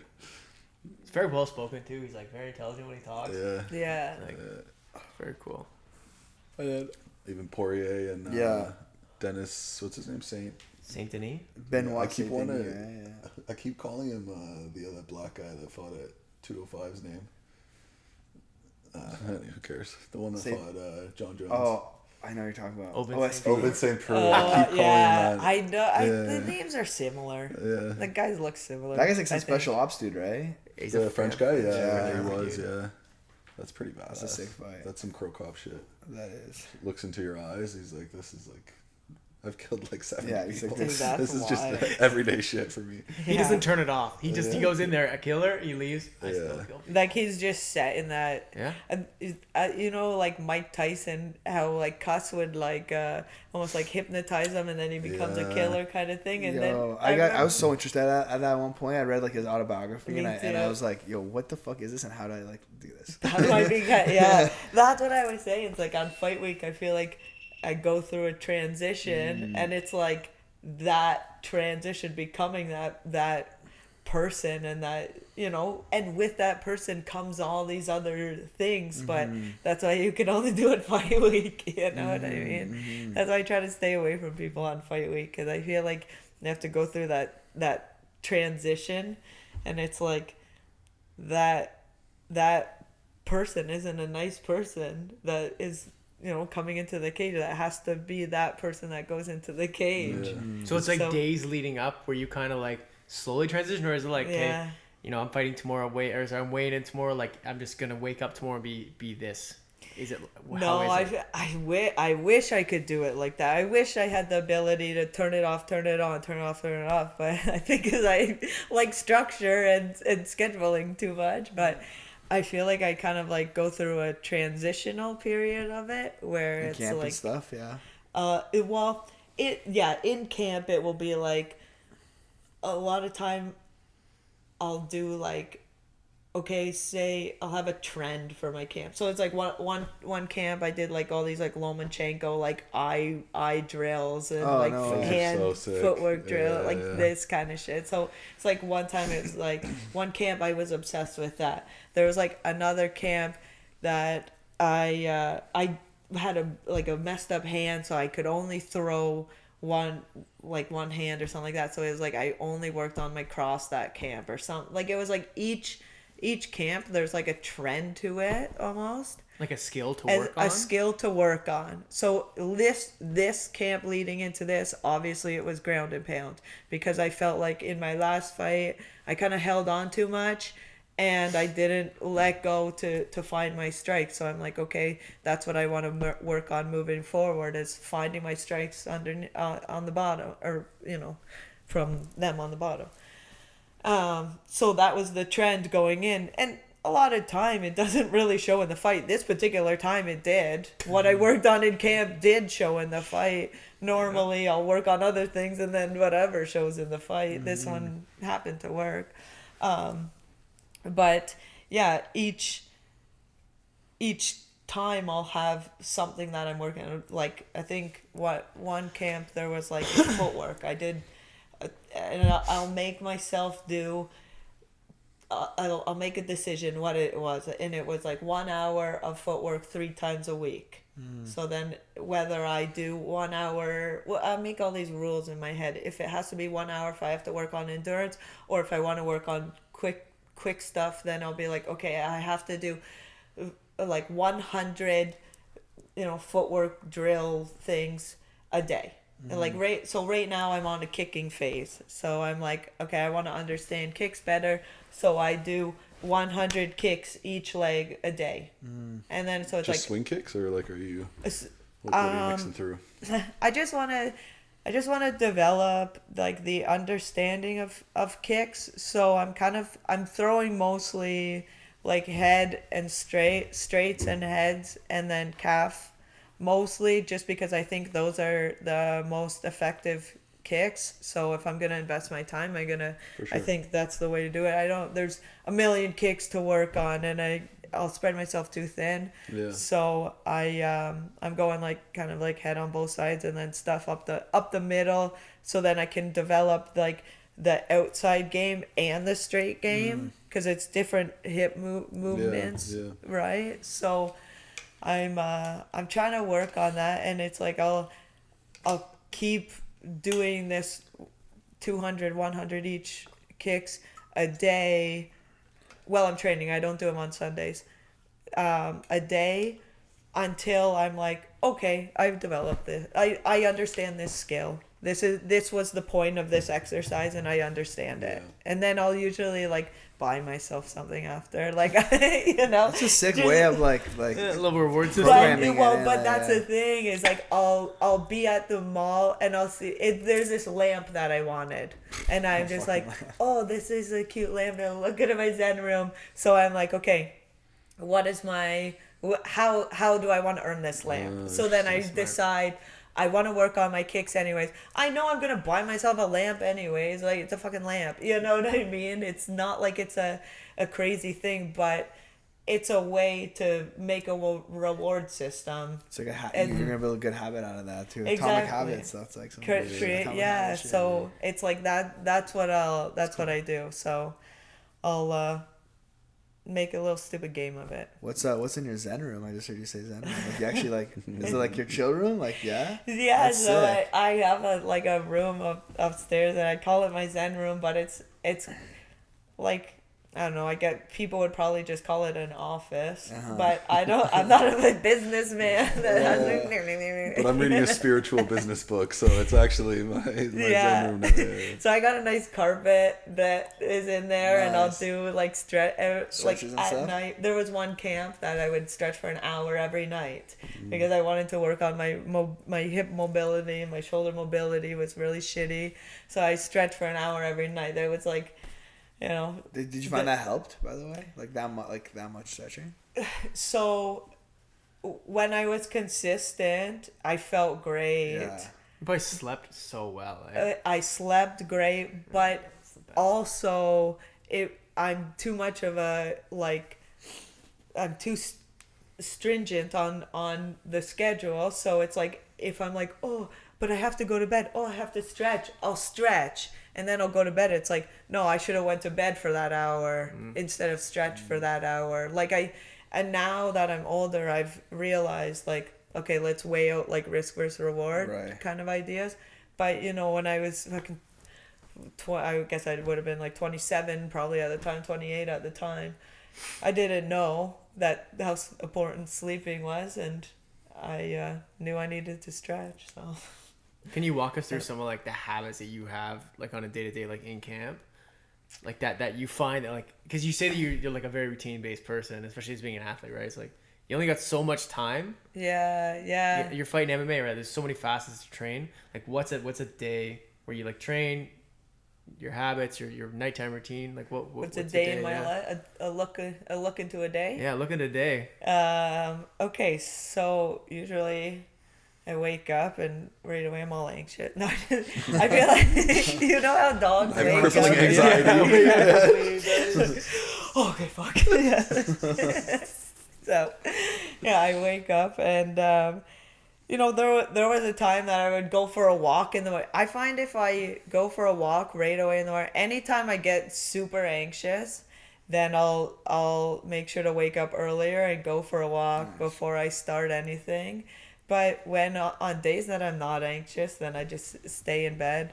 So right now, obviously without a fight, I'm not anxious. And so I'll like pick up my phone and then there's this like Bible app that I read, and so it's like the daily verse, and it'll say what it is, and then it will like kind of like explain almost like a life lesson, like a passage and what it's meant by it, and like give you a little like prayer for the day, and like something to think about. So I'll like read that in the morning, and then usually I'll go on Instagram, because it's like I don't like social media. I don't like going on Instagram. It's like a business thing for me, and so it's like I go on and then I'll go through my messages like, okay, what are the tasks that have to be. Usually I'll write down the tasks the day before. I'll already kind of know what my day is entailing, because I'll have written down. I have like a little notebook, and I'll do like mind, body, spirit, future, grateful. So I do MBS like that, and then I'll go, okay, so mind, so something for my mind. How am I gonna like grow my mind today? So it will be like whatever. I'll read, or I'll go to the butcher and learn how to be a butcher, or I'll like learn something. I'll watch tape. If I'm in camp, then a lot of time it will be like watch my rounds, take notes from my rounds, or depending on that. But out of camp, then I'm trying to like learn other skills. So a lot of time it'll be things like that, or whatever things I want to grow my mind with. Body will be whatever I have for practice, as well as it will be like with the kicks. So it'll say whatever wrestling will be the morning practice, and then private demarks evening practice, and then I'll do 200, and then I have like a little symbol because it's only a line, so I gotta just keep it on the one line. And then so then I'll know that's my kicks. And then so body, and then spirit will be like something that's like for me, like something that zens me out a little bit. You got so much push in your life, you need a little bit of pull. So whether that's in camp, a lot of time I'll do like 10-minute shutdown. So it's like I'll do 10 minutes that I just fucking shut off everything, and I just lay in bed and try to collect my thoughts. Or like if I really want to challenge myself, I do 100 breaths. I've probably only actually done it, like been able to successfully do it, I think twice in my life. You always feel fulfilled after, but it takes like over an hour to do it, because I'll just breathe 100 times without letting my thoughts leave. And when I realize my thoughts go somewhere else, I gotta start again, and then I'm at man. one. That's crazy. The fact that you ever even did that twice is mind blowing. Dude, I was okay. So I was at one. the first time I'm like squirrel. the first time I ever did it was when I was like in camp in Florida. There was one time I was like trying to do it, and I got to like 60 and I just started crying. Like I was like, what the fuck? I can't do it. Like, and so sometimes I just want to like challenge myself. I'll do like that, or I'll make a number, 50 breaths, like whatever it'll be. I make all these stupid fucking games in my head, you know. Cool. So then future will be something that's going to better my future. So a lot of time I have a bad habit with like neglecting life things, and I'll just be like, oh, I'm going to go get better at MMA instead, and I'll just go to the gym. And that's my excuse for instead of doing my taxes or some like real life things that you can't leave. So that will be like, what am I gonna do to actually better my future? And then my body, spirit, future, gratitude. And then so it's just whatever I'm thankful for. You know, it could be like the one day when I was cutting weight and I didn't drink all day, it was like, I'm thankful for water. Like, you know, when I'm able to have it, I'm fucking thankful for it. So one of the days I'm thankful for water. And then there's other days where you know, you're actually thankful for like other things. But it could be something so small. It could be something like large. I'm thankful that my parents have good health. Like I'm whatever it may be. And so I'll do that do the little journal, get that done. Usually I kind of do it the night before, everything like the plan, other than like the gratitude, I wait until the day of to write that in. And because some days I miss days on my journal. You're busy or you're whatever, and I don't do that at all. But then I'll try to do just like a gratitude thing, even if I just write it on the page before, the gratitude one that I would have missed. Because they say gratitude's the thing. So I'm trying. I don't know. It's like, seems to be working. Yeah. Did you like my life's going pretty good. Did you make that like system like set up yourself, or did you get it from a book, or like? I just made it up. That's cool. I've heard, you know, I've learned so many things in so many different ways. And so I just like think about, oh, this makes sense for me. Bro science. Bro science. Let's go. I was gonna Bro say. science. That's my whole life. If I believe it, it works. Yeah. Like, You know what though? Sometimes you get like the smartest thing out of like, everyone makes fun of like the gym guys that are like meatheads, but sometimes they're like the smartest people on like the little. because they don't overthink it. Yeah. That's good though. Gratitude is like the number one thing I find. I don't like necessarily write it down, but lately I found like the things that I focus on in my life that are like positive, like those will expand. Those will flourish. What you put your energy into is gonna grow, right? Yeah, Because it's like then you have the days where you think about like the shitty things going on. It's like, yeah, if you focus on it, it's gonna. Your mind doesn't know the difference. It's just like, oh, you're focusing on that. Let's make more of it, right? Yeah. That the dog you feed, right? Yeah. Yeah, for real. I remember when I was like a kid, like, dude, I had like the complete opposite mindset where I was always like looking at things and like, oh, I don't have this or I don't have that, and like I remember once I started practicing that gratitude thing, like it was like a transition period, but now I'm like, oh my god, I can't believe I lived that way. Your mindset's on That's point. exactly though. it. It's like once you realize, it's like it's just a choice. It's like it's more enjoyable. Like selfishly, it's more enjoyable to live a life of gratitude legit. than it is to always be angry and sour with people, and like, you know, it's just it's easier. Yeah, for I real. think it's easier when like your life starts going in a direction you want it to be in, right? It's tough when everything in your life is shit. Yeah. And you hate it, and then to be like, oh, but I'm happy for X. But because those things are peaks and small. valleys, right? You think like that's like, exactly you it. learn You that have skill, to and then ride. you're gonna have a moment where like that shit hits you, and like it's gonna be like a phase of maybe like some hard times. Yeah.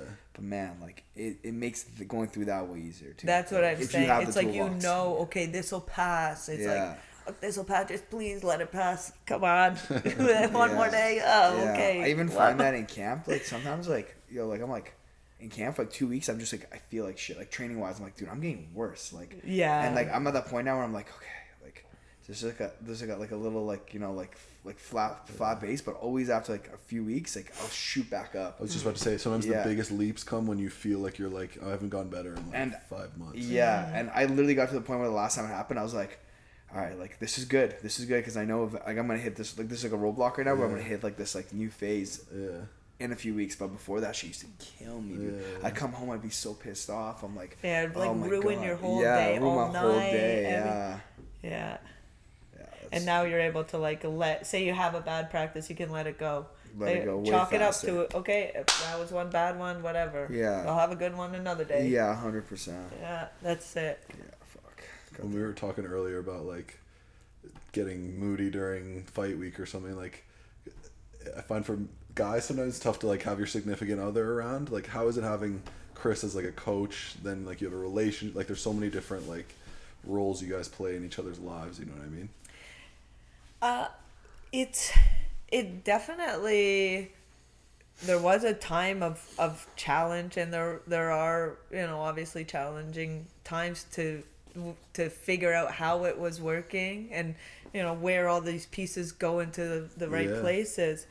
So there was a bit of turbulence, but you know what, it's always like, I know that he has my best interest in mind, so I'm able to kind of like sit back on that a little bit, which is very comforting to me, because I know that, like, you know, I'm too close to the fire. I shouldn't be making my own decisions. Like, he needs to be making these decisions for me. Just like, quote me on that. Yeah. And so I feel very fortunate that I have somebody that I trust wholeheartedly to kind of like guide my career. Because how many fighters do you see, they're their own head coach, they're their own you know, person guiding their career, and that's when things kind of don't go well, like, potentially. Yeah, for sure. 100%. You gotta be so like reliable to yourself, and like you gotta be so honest with yourself, and sometimes that may be hard. Exactly. And you're getting in there alone, but like if you don't have the team behind you and the trust, sometimes like you're not going to perform at the level you could, I guess, if you had that. Yeah. So I'm fortunate. I mean, Chris probably hates it. He says he hates watching me fight. He's like, I don't want Kira to compete. I've already done it once with you. My heart can't handle it and everything. That's his kid, I'm assuming? His daughter, yeah. Is she in the sport? She's into like jiu-jitsu and wrestling and stuff, but she wants to do martial arts. And he's like, I can't do it. I'm just like, we'll see. It is tough.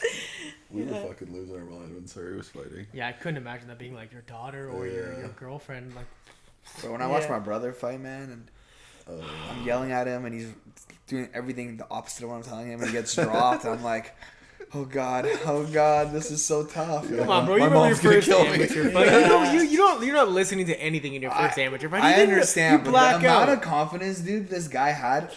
I still remember, bro, like, yo, breathe. Like, he's in the cage waiting for the opponent to walk out. And I'm like, breathe, bro, breathe. Just like, he looks at me, he's like, I got this, man. Like, just like turns away from me. And me and Paul are like, oh, God. This is going to go badly. Yeah.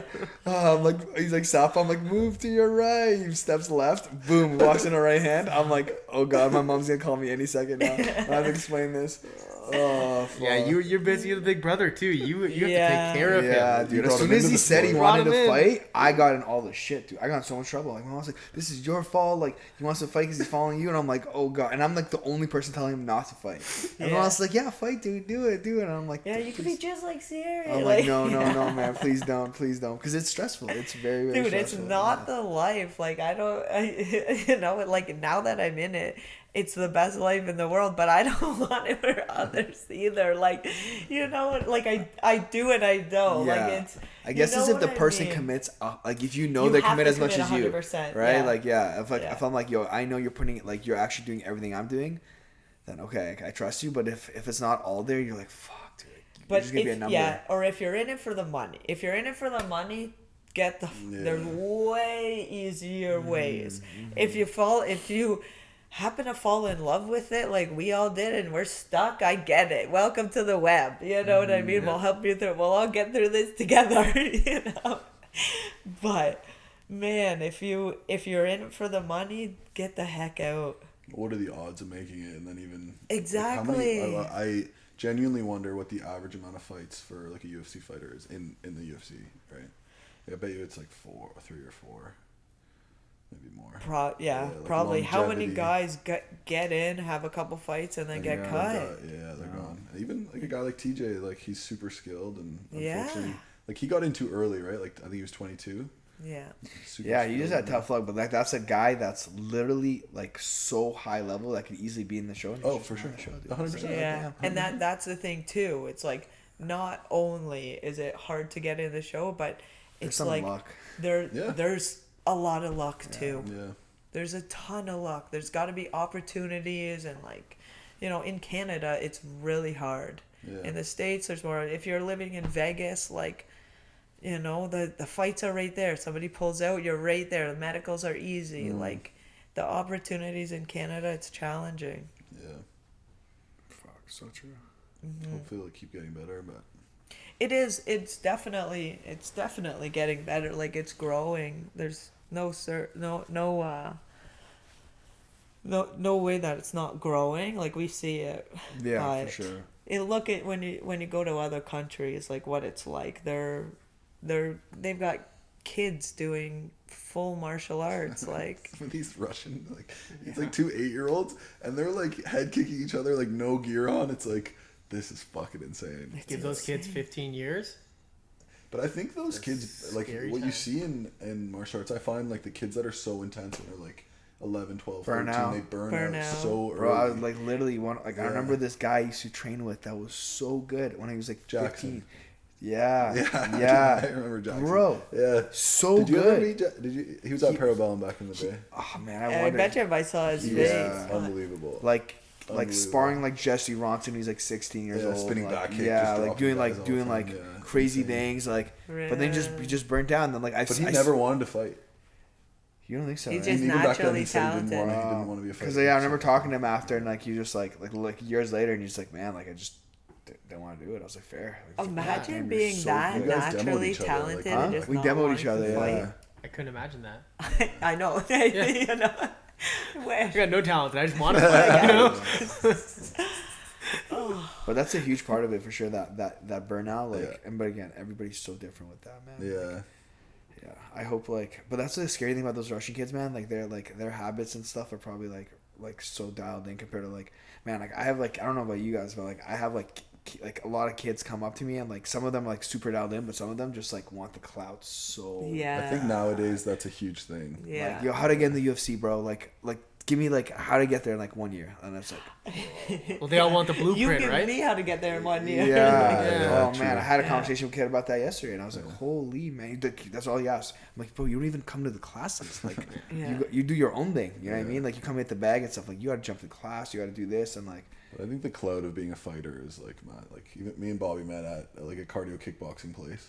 The amount of people there that are like, they're not fighters, but they like teach boxing to cardio kickboxing, but then they have the clout of like, I'm gonna fight soon, like, and never actually fight. But all the people that go to the classes are like, oh wow, you're a fighter, right? Like they like teach Tai Bo, right? But like they're teaching fighting. So it's like, and some people might get the impression that they are. The people who know nothing about the sport actually think that they're like fighters, and then they enjoy the feeling of it. I think, it's a weird thing, man. So another weird, like one of the weirdest thing is like the fighting is like the one thing, like the one sport where like if you've never fought before, like you naturally think you might be good at fights. Yeah. But then like do you remember thinking you were a good fighter? I remember shadowboxing in the miror, being like, I could do this. Bro, I had a bag downstairs when I watched that movie Never Back Down. Yeah. I had this bag, and I would elbow it forwards and then elbow it backwards, and I was like, this is my move. I do that now still though. But I remember doing it. No, but like, I just like I would hit it like this and then back. And Oh, back, I thought you meant like an up elbow, like the Anderson this, Silva and I one. was just like, dude, if I ever get in a fight, like this is what I'm doing. Obviously. this is the move. Like, but I could actually like, go back in time and like just Like, remember that? Playing, like, fucking, like, Rise Against on the fucking, like, fucking iPod and just thinking, like, I'm gonna fuck these up. Every I'm guy. gonna win the UFC championship with this. Yeah, with this back. just Dude, this you're move. gonna hit that in a fight one day, and it's gonna feel Like so backwards, good. Dude, just do it. Just Chance That's the Jung, whole but Yair point. Rodriguez. Yeah. Yeah. I think At every some guy point. thinks they can fight, though. That's why, like, you'll get guys coming up to you at the bar, and they're just like, saying, I'm sure I saying the love weirdest shit. that, like, when they hear you're a fighter, and then they'll tell you their story on how they're a fighter. Oh, or something dude. like I've been in that. 20 street fights. Whatever. Undefeated. I just see red. I don't need to train. I don't need. Yeah. Oh, fuck it. I think people don't realize the My difference. legs are real strong. And I had a guy literally came up to me yesterday. He's like, I kind of build like Francis. I looked at him. I'm like, okay. Like Francis Ngannou. Yeah, dude. Get the hell out of here. Dude, I like looked at him and I was like, he's like, yeah, I kind of build like Francis. And I was like, is this guy trolling me right now? Like, I can't tell. But What do he you did- say to that? He did, bro, I was just like, Yeah. I would just Yeah, laugh. He's like, sure. yeah, I got real leg power, man. And I'm like, Cool, bro. God. And I'm just like, this is who I teach. There's like no human being on earth built like Francis. I know, bro. That shit was actually hilarious. Did you guys see the guy who knocked out Ryan Bader yesterday? Massive. Oh man. He's 6'8". Massive. What does he weigh?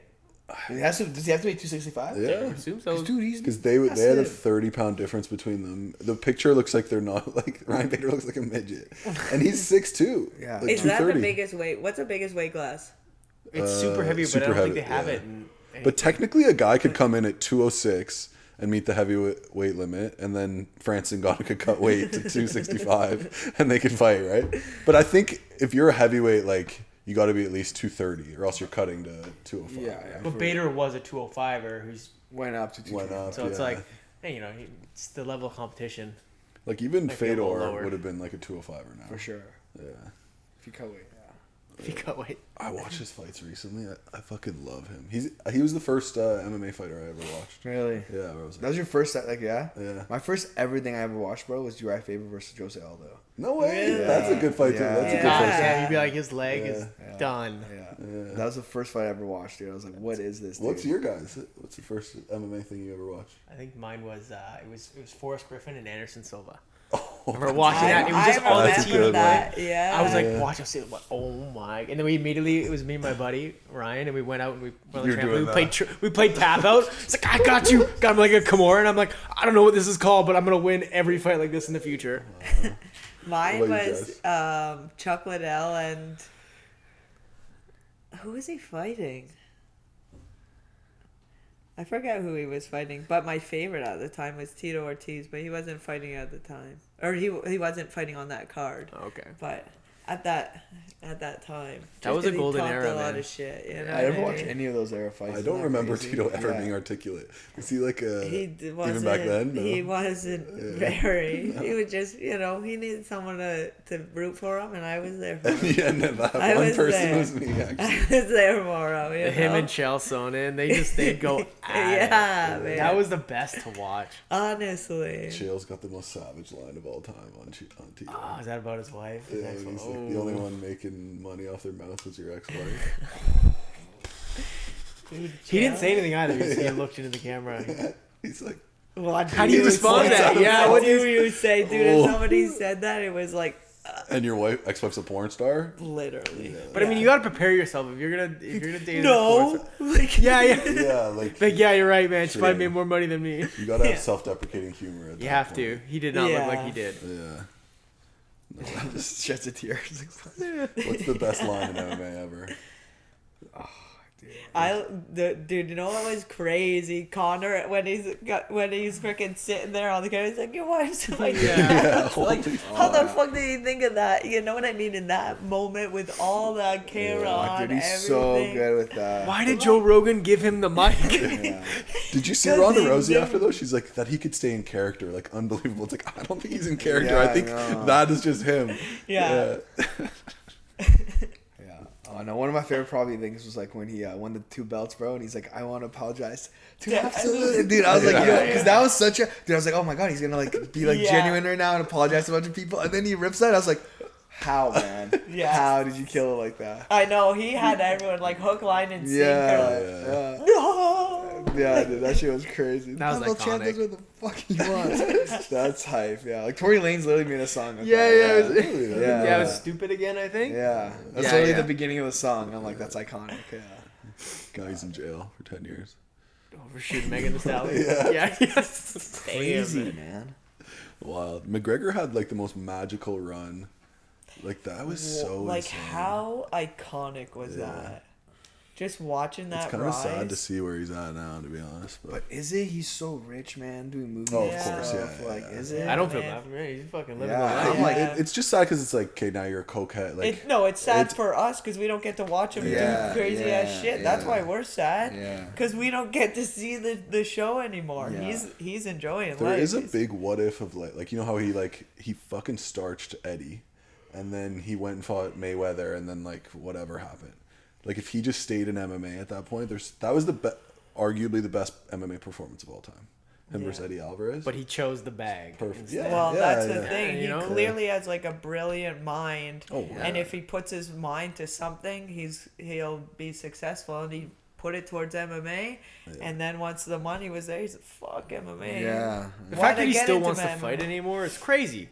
Like that's how you know he's truly What- got That yeah. screws loose because he got everything in the world you could imagine, and he still wants to fight the best in the world. What do you That's think's crazy. really going on? Like Dana says one thing, McGregor says he wants to fight. Like I don't know. If It's I, probably money. Money, It's money. probably money because he's probably making so much money, and he knows he's gonna have to take 6 or 8 weeks out. Like, oh, you mean know- outside the cage? Yeah, Oh, I got you. yeah, Yeah, and yeah, he's like, it doesn't like he's got a bunch of business. He's a businessman, and that takes energy to run those businesses. You know Yeah. what I mean? And I know he's probably got a bunch of help, but he still is the one like overseeing it. And say that takes 3 hours in a day, you know, consistently. That fucks with your camp. That's what he even said in the one camp. It's like he wasn't in the gym as much as he was before. Yeah.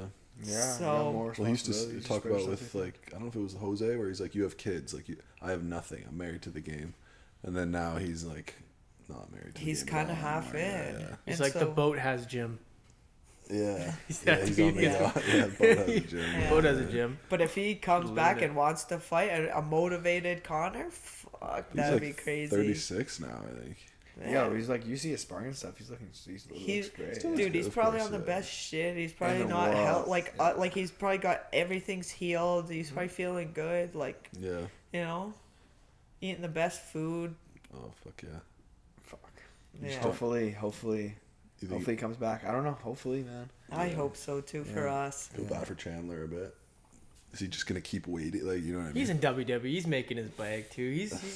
He'll fight, but you know, I feel like they're both at the point in their career where they're not just fighting for the title; they're fighting for money. You know, they're fighting for their Yeah, their- for their the legend glory, status, for right? yeah, exactly. every fight is their legacy at this It point. means more. Yeah. Yeah. So it's like it has to be the perfect storm of everything hitting for them to fight. 100%.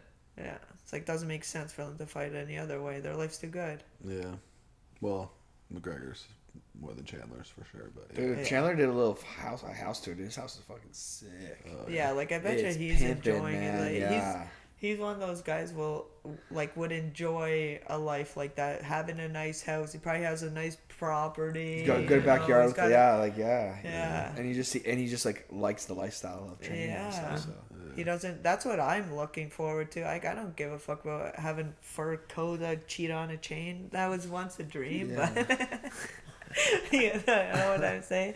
But now I just want a big enough property to have a nice ass house that I have a room that my friends can stay in, and a big huge kitchen so I can cook a whole bunch of food, and a nice pantry that I can do canning and shit like that, and then have some chickens. But that's it, you know. I don't need a whole bunch of shit. Just nice, like a little piece of farm almost. Yeah, for real. Just train. And just train. Just Yeah. make enough money that I can live that life. I don't have to work, and I can train. Like, you know, I bet you that's what Chandler's doing. He's Yeah, very happy. yeah. Yeah. In the States too, like Yeah. houses are so much cheaper. Yeah. Canada, we're fucked. Yeah, we're fucked. And it's cold here all the time. Like in Florida, I was there. It's nice to have the sun all the time and palm trees and stuff. Like, you know? That's what makes us train harder, because we hate everything. And that's odd. I actually think that's our true. environment. Yeah. I feel like I don't know who I said to, but I'm like, when we go to BC and we fight those BC guys and they can chill by the beach and stuff and do all this stuff and we don't get it in Ontario here, like that already, like, you know, they're out, like, I remember like we got there in June and like damn, these guys can just go to the beach every single day and just have drinks and like, you know, chill, smoke. And we're out here and we got like Lake Ontario. We're like, well, we're going to the gym instead. You want to go to the beach? Sick. Not really. Yeah. You guys had a little rivalry, like fucking East-West, you know? What was it? Like the one time both of you went and then one more and you guys all like stopped your guys, I think, right? Oh, yeah. I think that was when you fought for the belt, Yeah. and I fought Keller, and we both won in like a minute. No Was way. there one more? Yeah, Dude, fight trips are the best. I know. Those are the best, yeah. that was a good weekend. God damn. Yeah. Where was it? It was for BFL. BFL. Yeah. It was in Vancouver. Yeah. But that was during COVID. Yeah, those were so sick. Yeah. Oh. BFL and, does a good job. and yeah. I think I came to that one. And everyone was at that one who Pow Pow's guy Pow Pow fought on that same card, and Pow Pow's guy missed weight by like 9 pounds. Yeah. Was that card? No, Is that, that so the Irish That was the guy? one before. that was the one We before, fought on but the I one was after. there because my fight got canceled. You were supposed to fight on That's that. right. Yeah. We were both supposed to be on that card originally. Oh yeah. Yeah. Oh, And I was your supposed- fight fell early. Mine fell early, but I still came down. But Yeah. and we ended up both fighting the same guys we were supposed to the next time. Yeah. we got that cottage that one time, and I just ate my depression away for.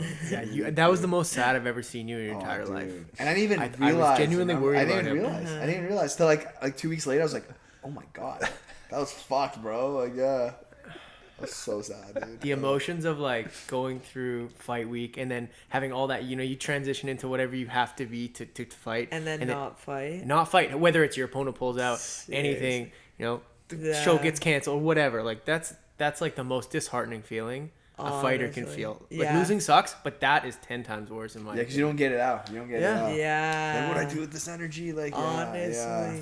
That thankfully that's not, knock on wood, that never happens to me, but man. Well, you had a fucked up one this time. Like that Yeah, was but I insane. got to fight. Yeah. This guy, That's like you the had it ultimate worst. blue balls. Yeah, he had the worst. He was, what was he, wrapped up, like, Yeah, ready to in walk? Indiana, the kid that had a was heart attack, and they canceled the whole show. I remember that. So I was You wrapped- and your opponent were still down to fight. We were You're the like, only come on. three of the we 10 still guys. want-" Yeah. And they're like, hey, we're going to run with 3 fights. And then 5 minutes later, we're wrapped up. We're like, hey, first fight's about to walk. I'm Yeah. like ready to go. And they're like, the commission just pulled the card. And I was like, I thought I was going to throw up. I was like, oh, this is the Yeah. worst. Dude, that let's go to the parking actually lot. is the worst. I started Yeah. like taking shit. I'm like, these are my gloves. Fuck you. I'm Seriously. taking this. This is mine. Yeah. I was like, You you guys guys are canceled the savages, show. though. You Lyndon's just- losing his fucking mind at the commission. Because the bro, way they handled it was just I very couldn't see poor. Lyndon doing that. Yeah, me neither, I'm but, not you sure know, what you're talking I about. never You seen got, this you got guy. mad? What? No. I thought he was gonna fist fight the commissioner. I was like, okay, let's take this outside.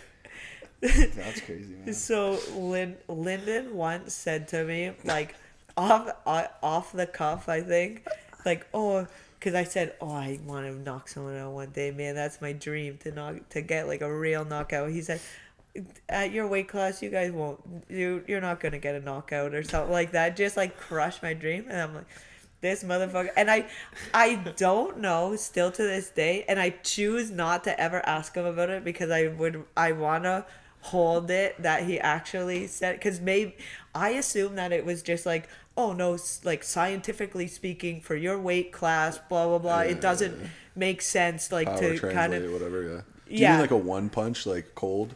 yeah, Like, no, that's because what you're I getting like TKOs and stuff, I'm sure. yeah no, I want like a knockout where Yeah, I it's got like you. one time I hit a girl and then she dropped, but she popped back up, and just like I got a little taste of that feeling, and I can only imagine what it feels like. So it's been a dream since then, and I said that one time, and literally we were all like drinking and everything, so I know that it actually was, or I'm assuming it wasn't actually like, oh, you wouldn't be able to. I think it was more like scientifically blah blah blah. Oh yeah. But I'm deciding, another bro science, I'm deciding to believe that he said that I can't knock someone out, so that when I do, I can say, Lyndon, you motherfucker, well, I thought girls can't knock someone out. You know what I mean? So I'm deciding to, like, believe that, even though it's probably not true. Lyndon's because a worse person is actually supportive and you know what I mean? But I'm deciding to choose that he said that I wouldn't be able to knock someone But sometimes he'll like he'll do that on purpose. Well, he does that shit to me all the time in training. That's what I actually think now, knowing him. Yeah. I always think, did he tell me on purpose? And that's why I've never had the conversation with him, because I don't want I want to still believe it. I don't want him to tell me like, no, Jazz, you're an idiot. Well, like, you know what I mean? Like, so I choose to believe it. That's what I'm saying. It's bro science, man. That's hilarious. Yeah, he'll be like, fucking, you're punching so slow. Like, this guy's punching faster than you. And I'm like, fuck. You gotta punch faster. Like, I don't know if this guy's just trying to push me this way. Yeah. That's exactly shit, it. Right? Yeah, it's like, I don't know if this is some whole, like, custom model thing he's got going on. But He's watched a lot of Jordan Peterson. Yeah. He's definitely got something going on there that Cuss probably had, right? With the mind games and stuff. That's what I'm saying. And so I like it. Yeah. Yeah. Send it to him every single morning. Every day you wake up, send him a video you knocking a girl out once you do it. That's exactly. Every single day. Just in case you missed it. Yeah. Gift him a TV and be like, I want you to view it on a bigger picture, actually. Yeah, seriously. But I think that's what'll give. Every time I like chop wood, I always think, okay, I think it translates. The same, whatever I'm doing, how to figure out how to chop wood, that's how I figure out how to knock someone out. I think the skills translate. Why? I don't know, bro science. But, I love it. you know, it makes sense. It does. How? I don't know. Don't think too much into it. Just That's accept what we're it. good at, not thinking. Not thinking. You've really found out what You we guys do are best. nailing Yeah. that. Yeah. But I think every like elite level athlete has a little bit of like delusion that like drives them, right? Like even watching the Michael Jordan documentary where he made up that someone else said to him like nice game, Mike, or something when he had a bad game. Yeah. And next time just torches him for 60. Like it's like it never even happened. He just told himself it did, you know? Exactly. Yeah. Like it's whatever you believe is the truth. Yeah. I love, like, if someone tells me I can't do something, you know that. If someone tells me I can't do something, I love it. Like, it drives me so much. I instantly just want to do it right away. Yeah. That's how I am too. So that's and I know that that's kind of like a trigger for me, and so I'm like, I'll use it against myself. Yeah. I remember playing basketball. It's like I'm having a bad game, and I just say something slick to somebody, so they'll say it back to me, and then I'm like, okay, now I can get myself going. You know what I mean? Yeah. It's a good trick. Yeah. Use it one day. I'm gonna. Just bring Lyndon around, and he'll naturally. Yeah. He'll question everything you do. It makes you think about it. I'd never seen him like you guys told me, but I've never seen him like really go off on somebody. And yesterday I saw him for the first time, and it was impressive. I don't know if it's because I see him less now, but I feel like he's softened a little bit. No? Maybe it's just I see it. It's got to be I just see him less, and at good times I see him. Yeah. You also see him at like other people's gyms. That's it. When he's at his own home territory. Yeah, It's very different. Yeah, I get it's. Oh yeah. But we need it. I love it, man. I need the tough love. To be honest, it's got to the point where like if somebody's coaching me and they're not giving me criticism, I'm like, yo, this guy doesn't care about me at all. Like he's not even paying attention. You know what I mean? Yeah. Like, Why did this guy even helping me? Yeah. Fuck, man. Yeah. Or I'm just that fucked up from years of Lyndon coaching me. You know what I mean? He just loves the abuse. We've got that like Stockholm syndrome. Yeah. I know. I think of that sometimes too. Like, why? It's like even when I go to other gyms, I'm like, okay, I know how to like get the coach's like attention so that he'll tell me like, oh, hey, you see anything? What should I work on? You know what I mean? Because you'll always get that knowledge, and everyone can help you in some way. Sure, so for sure, there's so much stuff. All right. One of our cameras just went out, so Yeah, that was and I think we did like an hour and a half. I feel but- like we've been talking. Yeah. I could just talk all day. Yeah. Nobody else picked but her. For what? For what? O'Malley or Cheeto? She did. She picked. No, you Yeah, didn't you guys pick. didn't pick. we I'm didn't going pick. O'Malley just because I just want to see that. I think O'Malley as well. You know what? Just because you guys picked O'Malley, Coach But it's Cheeto. like- I'm gonna be on the fucking- Cheeto train Yeah. next week. Yeah. My heart says O'Malley. I want O'Malley. yeah. I think he's just too slick. But I think Cheeto. That's what and I Cap think. thinks I is think a big it's. part of it. Bro, but if you watch that first fight, like the calf kicks, but the calf kicks dude. O'Malley. Well, I guess this is durability. I'm just gonna sign us Cactus and out. Mali we're landing. We're like First guest, Jazz. Jazz. Thank you so much for coming. We appreciate it. It was awesome talk. Thanks for Yeah. this place is awesome. Yeah, would love to have you back at some point as well. So we'll chat. Okay. Yeah. Episode I'm 10. gonna- Thank you. Yeah. Oh, yeah. Thank you. I thought I was gonna talk